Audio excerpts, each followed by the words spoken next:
ਕਰੂਗਾ। ਆਓ ਆਖਦਾ ਹੁੰਦਾ ਸੀ ਬਾਪੂ ਕਿਹੜਾ ਪੜੂਗਾ, ਲੱਗਦਾ ਕੰਜਰ ਮੈਨੂੰ ਖੇਤੀ ਕਰੂਗਾ।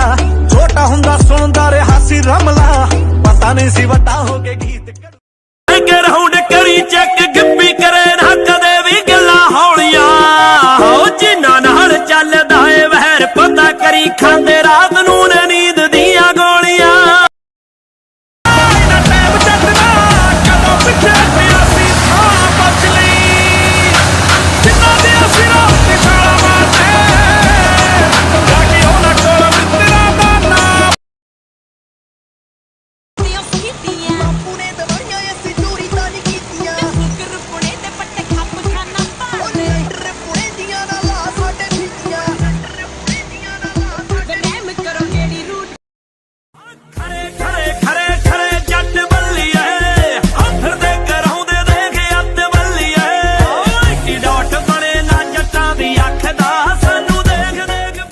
ਗੋਰੀਏ ਨੀ ਮਿੱਠੀ ਹੈ 85 ਵਾਲੇ ਗੰਨੇ ਦੀ ਏ ਪੋਰੀਏ।